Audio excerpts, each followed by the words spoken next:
yeah, this happened today. My nails cracked, and gel-X nails are a little tough to take off, so I ripped them off myself, and in the process, I sliced open my finger. That's why I have a band-aid on my finger. How lovely, right? Very, very lovely. Also, I'm using my phone as a microphone because I'm next to a vent. Not a vent, it's like a, what is this? Allergen thing. And it's loud. I try to move it away. But, yeah. So, like, why is your phone to your face? It's my microphone. Maybe I should hold it like this. Yeah, like this instead. What happened to no phone case? I do have a phone case. I just didn't put it on. But anyways.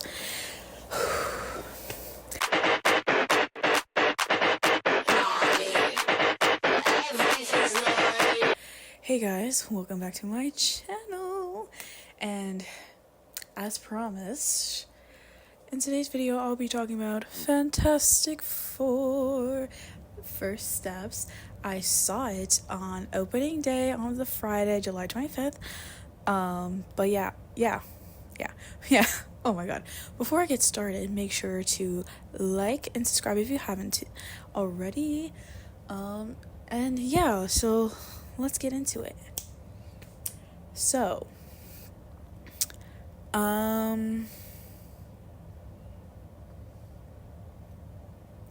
don't know. I don't want to end off with my negatives. That's a thing.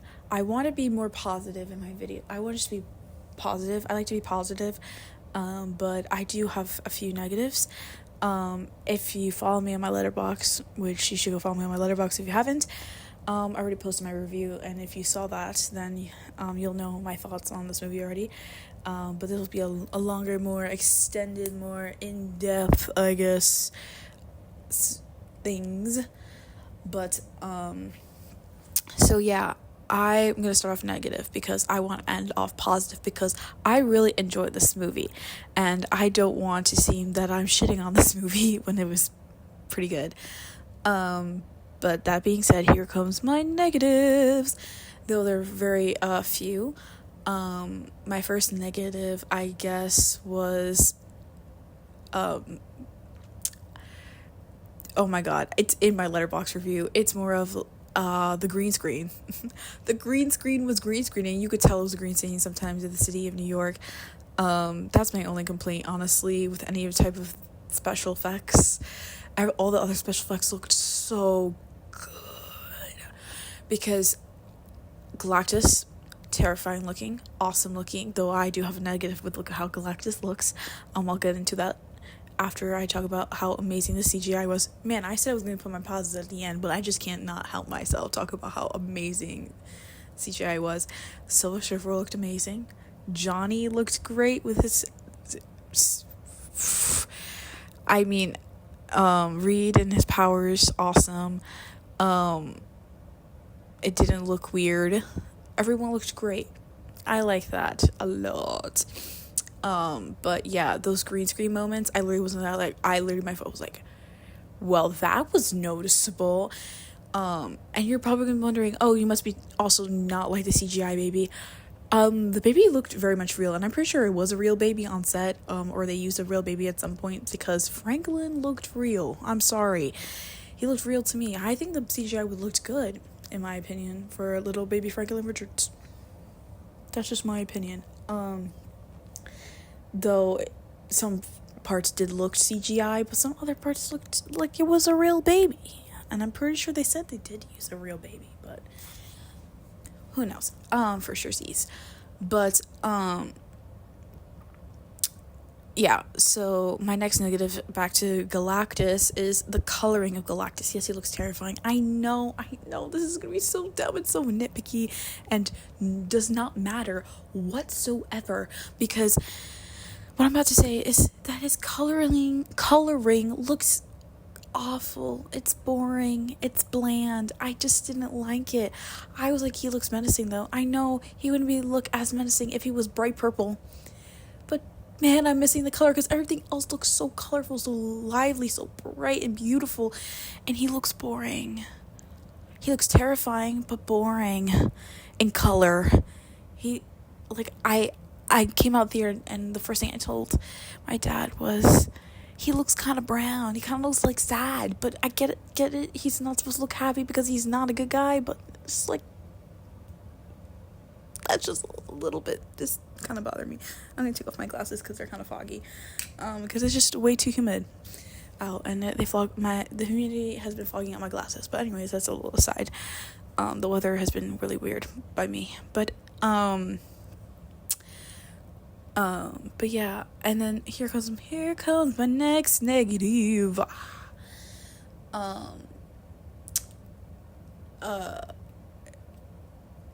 Oh my god, the ending, the final fight scene. Why was it so long? It was so long. It was entertaining, but long. I was like, what? And the constant, I heard, it's also but the constant fake outs, taking people out. Honestly, I kind of enjoyed those. Campy. It's like, oh no, so-and-so's gonna die. Oh no, here comes Shia LaBeouf, MVP with a save. But what I really want to talk about is Sue's death. Oh my god, I hated it. Why did she have to die? I was like, oh, finally a Sue Storm where she doesn't die or, is weak. This Sue is definitely not weak in any regard. Homegirl pushed Galactus on her own with the aid of her teammates, obviously, to help her push him in, but which is so crazy. I love that, by the way. I love that she did that. Girl boss moment. Total girl boss moment. I love a good girl boss moment. But oh my god, like, I didn't like that she died, and I didn't like the fact that Franklin revived her at the end. I was like, when they put him on top of her, I was like, oh, here we go, conveniency. And it was just, I understand why they did it, but I didn't like it. And you want to know why? I wanted Sue to live because I wanted to show how strong and badass she is. She's like, she did that thing. Go, queen. Or she died doing that because she's a badass mom, and she died saving her son. I think what Marvel's doing now, especially this movie, is super safe, and that's a negative that I have. Why is everything super safe? Just to appease the main crowd. Let people die. It's okay. I know people are dying in Doomsday, but let people die in regular movies too. People can die. It happens. Heroes can die. Unfortunately, it's freaking Galactus, okay? It's understandable that somebody would die to Galactus. Hello? It's Galactus. But, so it made sense if she died and was dead. See, okay, I think I would, let's say we just keep the scene and how Franklin revives her at the end. I feel like I would be more okay with it if it wasn't so already on the nose of how Franklin is this like godlike being since the beginning when they went to go confront Galactus the first time, and how he's like super strong. He's like, oh, you don't know about your child, yada yada yada. It's like our child's basically God. Has been, I think, is a line in the movie. I would have not a problem with it if Galactus was like, about the whole trade thing, is like, oh, I want your child. I'm like, why? I think it would have been so much more terrifying, so much more chilling and more compelling if he didn't give the reason why he wanted Franklin, or, obviously Sue's unborn baby at that point, which is Franklin. It was always gonna be Franklin. But, just give a very stereotypical, maniacal, villainous laugh, like a hard chuckle, like, oh, you, have no idea. Your child your child, I just need your child, or so, I don't know the good correct, like, because in sense you're gonna be like, oh, your child has the power that or your child's power, something about, but not say basically your child's God, because I don't know, because I'm not gonna sit here and pretend I know Fantastic Four lore, because I do not know enough about Fantastic Four, like, at all. But isn't it right that Galactus doesn't eat their Earth because of Franklin? It was like, oh, I'm coming back when he has full potential power. They could have been like, oh, your child. Oh, you know what? I'm gonna leave you alone. But then there wouldn't be a movie, and I understand that. It's like, but what they could have done is done, like, oh, like like time skip, which Marvel's not, too shy with the time skips lately, within the movie, and be like, oh, a little bit like a 10-year-old Franklin, and then Galactus comes like, I'm back to take Franklin and then eat your planet. Like, I don't know. Would have been as interesting a movie? I don't know. It would have been a lot shorter, that's for sure, which I don't think I would have enjoyed a lot shorter movie, to be honest. So maybe I should stop complaining about that and giving ideas, because now that I think about it, I'm happy with what we got. Oh no. Oh God. But yeah, okay, now to my positive, which is like literally all my other thoughts. The casting. Oh my God, the casting was phenomenal. When it was already announced, I was on board. I'm a huge Pedro Pascal fan. I am a Pedro Pascal girly. I love Pedro Pascal, and I look up to him a lot. He is one of my favorite Hollywood stars, and he just inspires me a lot in every way. So I was very happy when he was cast as Reed Richards, because I was like, yes.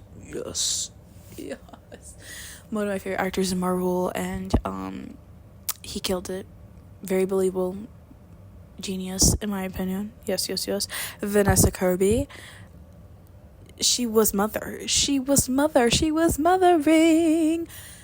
Evan Moss. Oh my God. Was he in the suit? I think he was in the suit. If he was in the suit, he voice acted, gave a very compelling performance as Ben Grimm, aka The Thing. Joseph Quinn, I know him from Stranger Things. When that season came out, I forget what season it is. I loved Eddie a lot. And when he got announced, I was like, oh my God, no way, him as Johnny. I don't see it. Now I see it. He's so good. He's so funny in this movie. There's so many good jokes and fun moments. I went to see this movie with my friends, and we were cackling at some of the things of Joseph Quinn, with his mannerisms, his facial expressions, his timing is just so beautiful, that I enjoyed every single second of his performance. And my perception of Johnny Storm is that he's like this kind of playboy, hottie, kind of sweetheart kind of guy. Did not know he was a literal genius. Man's literally figured out a language within a span of, I forget how many months is it in this movie, but he learned a language, an alien language has no human, I don't know, linguistics to it, I guess. From a recording, from a single translation that Shia LaBeouf gives him, is absolutely insane. It's probably one of my favorite moments of that movie, is when he blasts that translation to her, and tells her about trying to convince her to be on their side. It was just it was so good. So good. And I don't know if they're gonna go this route, because I'm pretty sure, isn't she married to the male Silver Surfer, if I'm not mistaken. Again, I'm not going to sit here and pretend I know Fantastic Four lore and the characters that surround them. But it seems like they might be setting up a Shuttle Ball Johnny Storm romance, and I'm not opposed to it. Like, at all, I'm not opposed to it. But yeah, I love Johnny so much. Johnny was great. I love Joseph Quinn in this role. Oh my god. He's a standout for me in this movie, 100%. Loved every second of Johnny. I honestly, I wish we got more Ben. I feel like Ben kind of got a little bit sidelined in this movie, and I wish we got more Ben. I love his moments, you know, he has some really fun moments in the film. Yeah, I just wish we get more, because I feel like we don't really get his character in the other Fantastic Four movies. I mean, I don't remember them well, because I watched these when I was a kid, so I haven't watched them since. I watched them, like, once when I was, like, 8? So, no. I just want more Ben. And I think Ben Moss in an interview said there was more scenes that got cut. Where are those scenes? I want more Ben. To be honest, the future of the Fantastic Four, I don't want another movie. I want a TV show. Which is a hot topic. I don't know, just for the fact that Marvel TV doesn't do as well as the films. But I don't care. I want a TV show. I want a TV show. But I know it's not gonna happen, but whatever. A girl can dream. A girl can freaking dream. But speaking of TV, because I just think the set, it just reminded me of Loki, and then I found out they have the same set designers who made the freaking TVA, because it was giving TVA vibes, not gonna lie. A lot of the sets were giving TVA vibes, like, this is giving TVA, and found out the same people who made the TVA. It was like, yeah, you could see the inspiration, but I just love this retrofuturism type look, feel. It does feel like a different Earth. Like, what I love about Marvel and the different Earths and what they've shown us is that they are different Earths from the main 616. 616 is 616. I don't remember Deadpool's Earth, but it's definitely a separate Earth. It's a different vibe. And A28 is definitely different, obviously very different vibe, because it is that retro futuristic Jensen's vibes type feel. But yeah, oh my god, the costuming was good. I can't explain, like, oh my god, what I want to talk about, the little plants, the little things, if you just don't know enough about Fantastic Four, if you're just a casual fan, Marvel fan, or just don't know much about Marvel, you're just watching this, you're not a comic book fan, you don't really get deep into the lore, and you're like, why is there such a focus on this Latveria country, and it's empty? It's like all of the world's nations are coming together except for this Latveria, or you didn't notice the Latveria very purposefully in frame. Well, friend, it connects to the post-credit scene or mid-credit scene. I from the get-go, when I saw those empty chairs, chills, because I knew. I was like, oh, I had a feeling Doom was going to be the post or mid-credit scene. But not seeing him in the elevator, I was like, oh my god, they're setting him up. Thank you, Marvel, for understanding that you have a big event movie that you have zero setup for besides Thunderbolt's post-credit scene or mid-credit scene. I forget which one it is. And it's like, or there's only one credit scene in Thunderbolts, I forget. But anyways, finally some setup, a little sprinkle. I don't need much. Just a little tad sprinkle, connective tissue, if you will, to your big event movie that you have, like, no setup for. I was and it's not in a post-credit scene, it's within the movie. Oh my god. I was shocked, flabbergasted. I was so happy when I saw that. And they didn't do it just once, they did it twice. They did it a third time. I didn't notice the third time. I definitely noticed at least twice. And I was like, oh my god, they get it. They get the need that we need a little sprinkle for the big movie. And yeah, I was just like, oh my god, beautiful, beautiful. And I love how it was just a sprinkle, so it didn't take away from the fact that Galactus was the big bad of the movie, which I think was a fantastic choice, pun intended, to use Galactus as their villain, because it gave a big stakes to you got such big stakes for Fantastic Four, and you could just, you were able to see their full extent of their powers because it was such a powerful foe. And you get Shalabal, you get so many iconic, comic moments that I'm aware of that in this movie. You get Mole Man, for crying out loud. We're getting like campy villains. Oh my god, bring back the camp. I think I don't know if I said it in a past video, but we need more unserious villains. I will be making a separate video on like weird villains I want to see in the DCU, but yeah, that's one thing. Like, I really want to see more characters like Mole Man. But oh my god, damn, I've been yapping for quite some time. But we have come to the post-credit scene, because honestly I don't know what else the hell I'm going to talk about besides that post-credit scene, which was fantastic, pun intended. The only thing I have to complain about, the cape looked cheap. The mask, if that's the mask in the movie, it's horrible. It's horrible. It looks super costumey, like Halloween, spirit Halloween costumey to me. And I was like, if that's the Doom mask, like the literal one they're going to use in Doomsday, I'm going to be pissed, because it looks awful. The green robe, great shade of green, by the way, but looks cheap. He looks cheap. I understand it's probably not RDJ, and it's RDJ's Doom.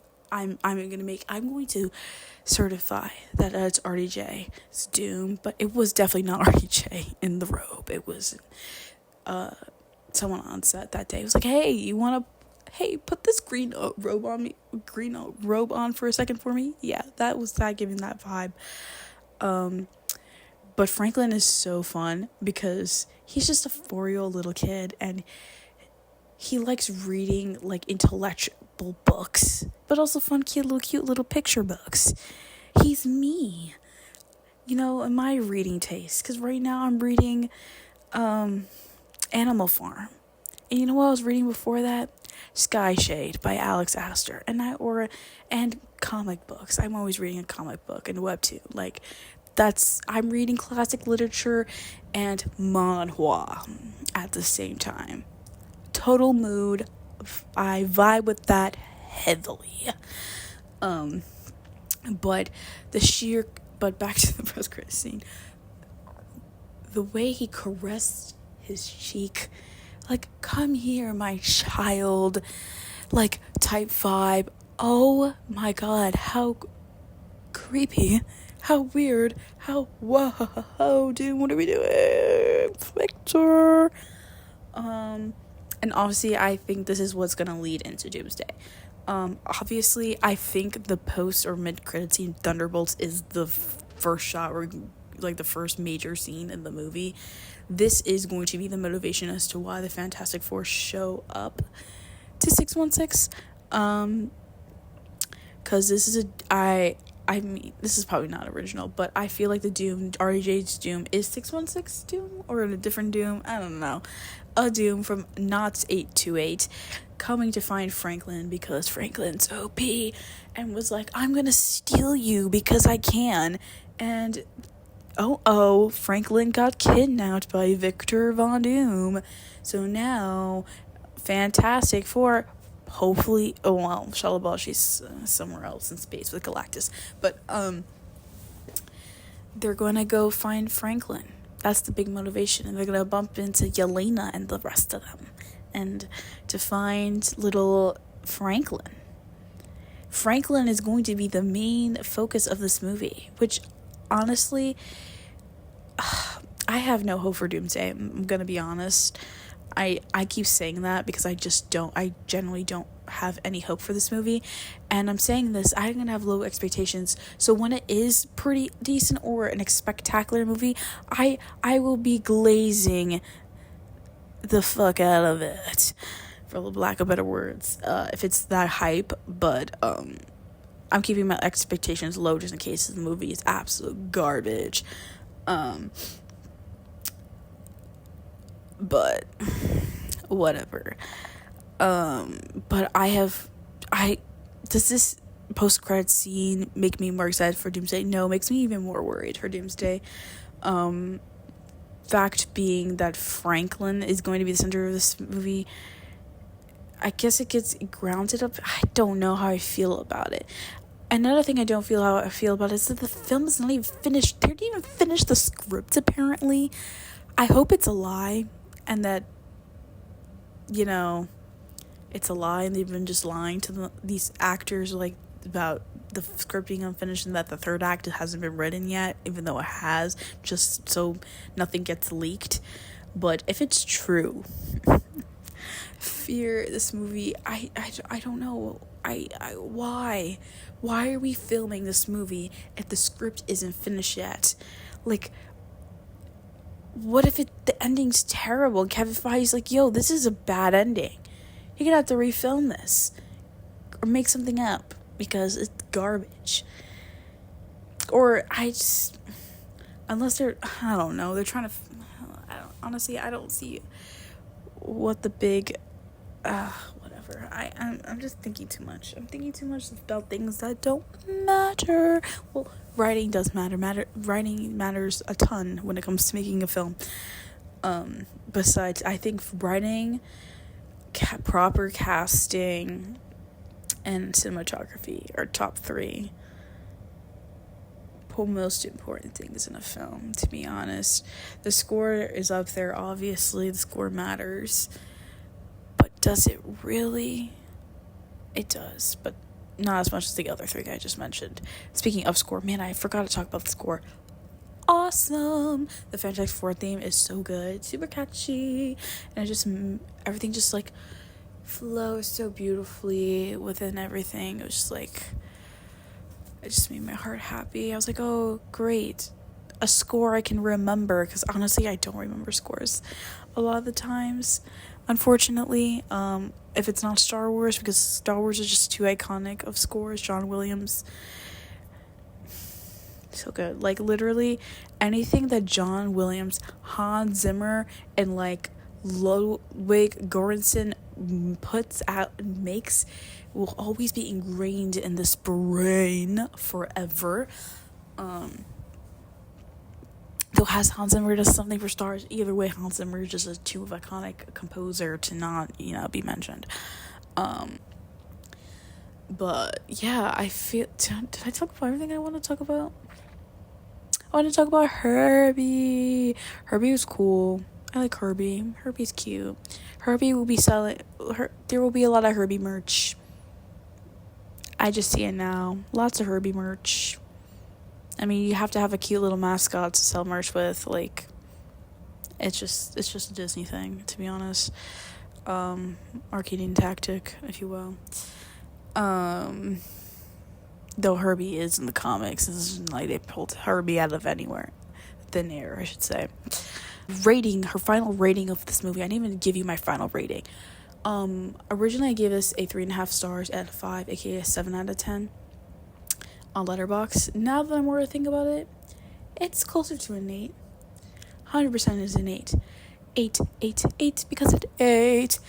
Though I did enjoy Thunderbolts a little bit more than this movie, and I also like Superman a little bit more, but it was still a really good film. So good. Go see it. Go watch Fantastic Four.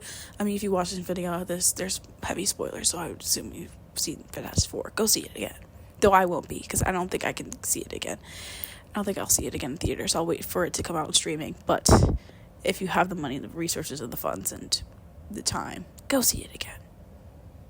Keep theaters in business. XOXO from this fangirl who has more faith in Marvel than she did 2 months ago. Bye-bye.